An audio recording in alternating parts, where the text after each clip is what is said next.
Здесь только объединяться и менять ситуацию полностью. Народу. The only thing to do here is for people to unite and change the situation, because everything depends exactly on the people. The most important thing in the country has always been the people, not the Tsar. And as they say, it is not the people who serve the Tsar, but the Tsar serves the people. He should listen to his people and understand what he is doing, what all his actions are for. Why do we have to die for nothing? I mean, there's 1 million killed here already, maybe even 2. When we were walking along this lower bay, there were corpses everywhere. All of ours. Somebody had already rotten away. All they had was a uniform and a skeleton. Somebody was in a rubble dugout, and that is, for him, he'll never make it home. When will they find him there? He will never be found. There will be a wooden cross for an unknown soldier. He won't even be buried.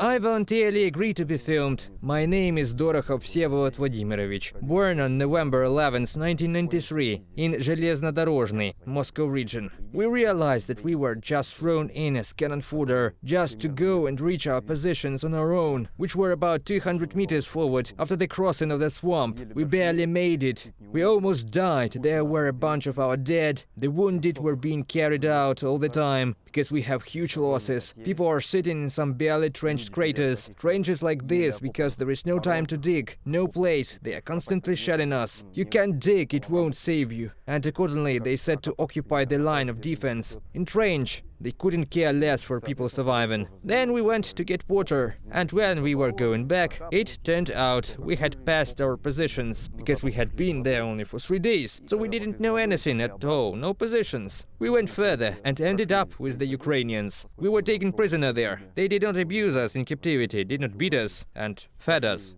When we were tied to trees with scotch tape, when the Russians started to assault the Ukrainians, it turned out that everybody went to dugouts, and I remained tied to a tree. During that assault, I got a walk grenade behind my back, which is why I'm wounded now. I've got 2 shoulders wounded and a cross-cutting wound, because it flew out of my arm from somewhere altogether. They just didn't care who or what they stormed, because they had the drone flying there before. They saw me with blue duct tape, taped eyes and hands. They knew I was a prisoner, but they threw a walk grenade anyway, right behind my back. I was only there. I think they were hitting me. They might have thought that I could tell you something, so they decided to hit me with something. When I even ripped off the duct tape, my hands were cut with shoelaces. Maybe I just ripped them off the line just badly. The Ukrainians didn't even say a word to me. They told me to crawl closer to the dugout, take cover, because they realized that I was going to get killed, just to save myself. They bandaged it up, put bandages on the wounds, gave medical care. I paid attention to that, especially opposed to the behavior of my commanders and their attitude towards us. I thought it was going to be harsh, like they told us. I mean, neo-Nazi, all these fascists that bully, cut off genitals, all that kind of stuff that we were frightened with. You don't even think about it anymore. You want to live, you don't want to be shot. But on the other hand, if it turns out to be like they told us, it's better to be shot. In the end, nothing like that happened. They just tied us up, told us to sit down, to not move, to not fool around. As we obeyed, they didn't do anything. Everything came out fine. They fed us, gave us water to drink. They didn't abuse us, didn't beat us, and even talked to us. Of course, they made fun of us, but anyway, I didn't see anything like that. No fascists, no Banderovics, no Nazis. Most of them even speak Russian. I realized that everything they tell us is just nonsense about what is going here, what we are supposedly fighting against. It is a mythological lie, that it is a deception just to turn people against other people. And your command does not consider you as its own people, since they send us as cannon fodder without support, without anything, just to go and fulfill their commands. They don't care if you get killed or not. As they say, you will come home as cargo 200 anyway. I understood, for example, these contact soldiers, professional military men. They don't care about us mobilized people. They think they are the heroes of Russia, the military. They are serving, fighting with everyone, and we are not like humans. We are kind of all this time living normally, earning money, driving cars, loving, and they were saving the world at the same time, as they think. and we were doing nothing.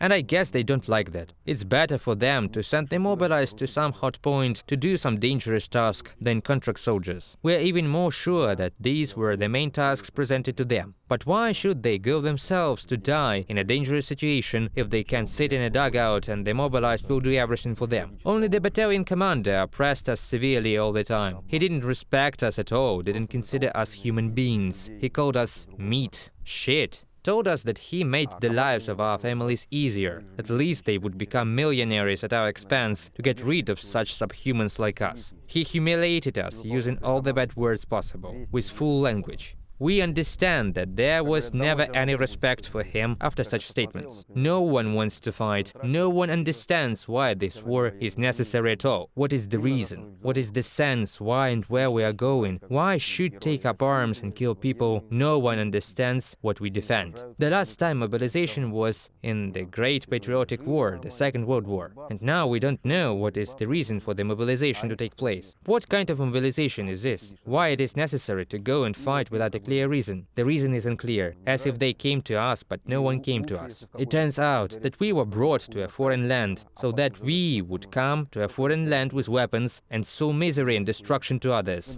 It is like a military dictatorship. There is such a thing. It is like the highest military officials just rule the people. It is necessary to fix everything somehow, to unite the people. That is, there is simply not enough cohesion, courage to unite and correct the situation fundamentally. Because everyone is afraid. If everyone is afraid and does nothing, respectively, if 1 or 20 or 50 people go there, it is nothing. It is necessary to rally the majority of people and fight against this whole situation. That does not satisfy anyone at all. It is only woe to everyone. It is not good. There are no benefits at all. It is necessary to end the war as soon as possible, and that's all. It turns out that he does all this as if Putin thinks he's a Tsar. That he needs more land, it is clear. It is like we have some prehistoric times when people just conquered territories just to eat as much as possible, to grab more territory, as if nothing is enough, and they don't care if they don't give it to us that way. Then we will take it by force. Then we will kill everyone. It is wild. This is some kind of vague imperialism. It is not even imperialism. You can't even call it an empire. It's lawlessness, because there are no laws and limits. It's lawless. Whatever they say, that's how it's gonna be. I mean, whatever they want, that's how it is going to be. That's all. And no one has asked your opinion. Shut your mouth, no one is interested in what you think in Russia. As they say, don't think, just go and do it. You don't even have to think. Everybody's already thought about it for you. It seems to me that everybody should refuse to go to this war. Just refuse to go to war, that's all. And what will happen there? They'll kill their own people. I would tell other Russians all this and offer them to go into denial, to unite among themselves, and that's it, to end this war, not to go to war with another nation on another nation's land. There is no need for that. We were not threatened by anything. Nobody attacked us, nobody did anything bad to us. Everyone was sitting, working at home, everything was fine. Now even for those who were mobilized, others stayed at home, because the mobilization is partial, it is not complete, it is not fair. Someone is watching TV with his wife in bed now, and others are experiencing horror. It is not fair, I think.